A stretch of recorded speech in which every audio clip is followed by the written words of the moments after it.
Tarehe 20 Septemba, dunia nzima hujiunga kwa pamoja kuadhimisha siku ya usafi duniani. Siku hii ilianza kuadhimishwa rasmi mwaka 2008 nchini Estonia, na tangu wakati huo imeendelea kuwa tukio la kimataifa. Let's Do It World, shirika lisilo la kiserikali, lilianza kama mradi wa kitaifa linaloongoza kampeni za usafi duniani kote na kulenga kuhamasisha watu kuchukua hatua za pamoja katika kulinda mazingira.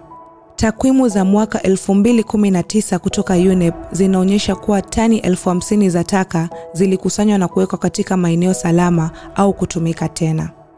Shirika moja la Bamburi Charity Network likiongozwa na Brian Ochieng ambaye ni mwenyekiti waliweza kuadhimisha siku hii. Tulishirikiana kutoka Bamburi Mwisho hadi Bamburi Mtambo kwa ajili ya kusafisha mazingira yetu. Shirika hilo lilifanya shughuli za kupeana vyeti kwa mashirika yaliyofanya vizuri. Anasema siku hii haikuwa tu kwa ajili ya kusafisha mazingira, bali pia ni kujenga ufahamu kwa wakazi kuwa mahali wanapoishi ni jukumu lao, na alitarajia kuona mabadiliko kwa siku zijazo. So today, 20th September, World Cleanup Day. We are engaging on cleanup exercise. We had called it Bamburi Charity Network's Clean and Green Exercise 2025, where the different partners were able to share a little bit about the day and also a little bit about what they do. We concluded the exercise with the issuance of certificates of participation to the partners. Personally, to me, the exercise, because it was not just about cleaning, it was also about creating awareness on the fact that where you live is your responsibility. So you don't have to wait for the government or external forces. So we managed to pass that point, and we hope to see changes in our society moving forward. Maxwell Angune, msaidizi wa mwenyekiti kutoka shirika la Bamburi Charity Network, aliweza kusifia mashirika mbalimbali kama Red Cross, Blue Radio, Northern Hospital na Bamburi Cement. Maxwell anasema kuwa kwa shughuli hiyo waliweza kupata takriban tani 3 za uchafu.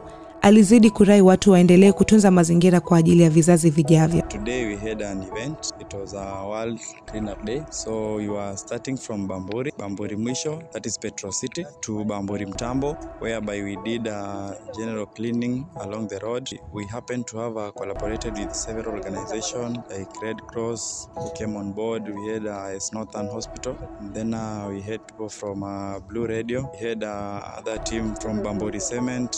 And then there are some other schools we joined, and we happen to get some challenges here and there, which are normal. Actually, you see, once the environment is poor, then basically everything will go astray, because as we depend on environment on everything. Once the environment is dirty, we can't get a conducive environment where there are some crops. So there are some places where people stay, so you can't stay in a dirty place. So once you are in a dirty environment, then meaning everything will go astray or dirty as the way the environment is.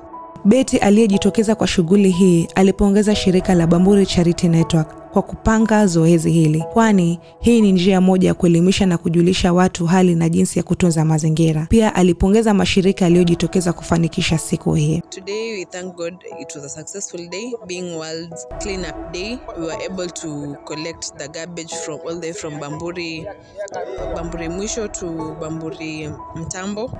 Then we had a small session that we were able to interact with the different partners that were in the event, and we are grateful that they came. We learned different things, and the bottom line is we should keep our environment clean, and that's why we were able to participate today. I will say that they should come out in good numbers, and also we should also continue practicing keeping our environment clean even when we are back at home.